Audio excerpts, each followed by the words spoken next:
Imagine करो आप 35,000 feet की हाइट पर एरोप्लेन में बैठे हो, सब कुछ नॉर्मल चल रहा है और सडनली प्लेन के दोनों इंजन बंद हो जाएं। No engine sound, no power, सिर्फ साइलेंस। क्या प्लेन सीधे नीचे गिर जाएगा? क्या पैसेंजर्स के बचने का कोई चांस होता है? सच जानकर आप शॉक्ड हो जाओगे, क्योंकि इंजन फेल होने के बाद भी एरोप्लेन तुरंत स्काई से नहीं गिरता। मूवीज़ में यूजुअली दिखाया जाता है कि इंजन फेल होते ही प्लेन सीधा क्रैश हो जाता है, लेकिन रियलिटी बिल्कुल डिफरेंट है।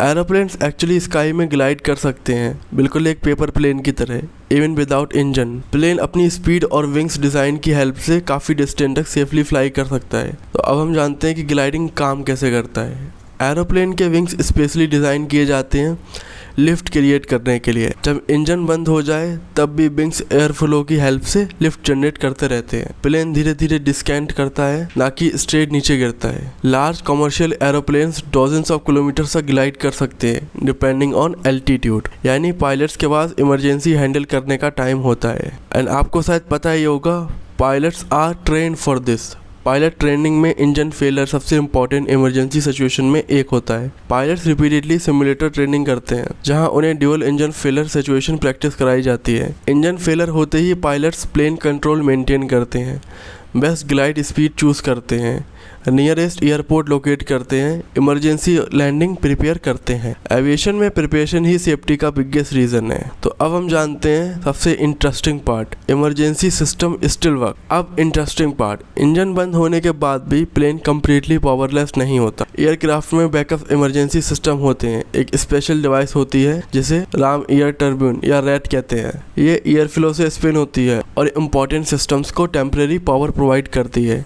इसी वजह से पायलट्स कंट्रोल और इंस्ट्रूमेंट यूज़ कर पाते हैं। एविएशन हिस्ट्री में ऐसे रियल इंसिडेंट हो चुके हैं जहां दोनों इंजन फेल हुए, लेकिन पायलट्स ने सेफली लैंडिंग कर ली। कुछ एरोप्लेन्स रिवर पर सेफली लैंड हुए, कुछ इमरजेंसी रनवेज पर। इसी वजह से मॉडर्न एविएशन वर्ल्ड का सबसे सेफेस्ट ट्रांसपोर्ट सिस्टम में से एक माना जाता है। एरोप्लेन्स मल्टीपल बैकअप सिस्टम के साथ डिज़ाइन किए जाते हैं। तो अब हम जानते हैं, क्या दोनों इंजन एक ही साथ फेल हो सकते हैं क्या? हाँ, दोनों इंजन फेल होना एक्सट्रीमली रेयर होता है। मॉडर्न इंजन्स बहुत रिलायबल होते हैं और एयरक्राफ्ट कंटिन्यूसली मॉनिटर्ड रहता है। फ्यूल सिस्टम, सेंसर और मेंटेनेंस चेक और हर फ्लाइट पर फ्यूल सिस्टम, सेंसर्स और मेंटेनेंस चेक हर फ्लाइट से पहले केयरफुली इंस्पेक्ट किए जाते हैं। एविएशन इंडस्ट्री का मेन गोल होता है कि स्मॉलेस्ट रिस्क को भी मिनिमाइज किया जा सके। इसी वजह से फ्लाइंग स्टेटिस्टिकली बहुत सेफ माना जाता है। तो अब आपको पता चल गया होगा कि अगर प्लेन के दोनों इंजन फेल हो जाएं तो एक्चुअली क्या होता है। एरोप्लेन तुरंत स्काई से नहीं गिरता। पायलट्स और एयरक्राफ्ट सिस्टम इमरजेंसी हैंडल करने के लिए ट्रेंड और डिजाइंड होते हैं। अगर आपको ऐसे अमेजिंग एविएशन वीडियो पसंद है तो वीडियो को लाइक करो, शेयर करो और चैनल को सब्सक्राइब ज़रूर करो।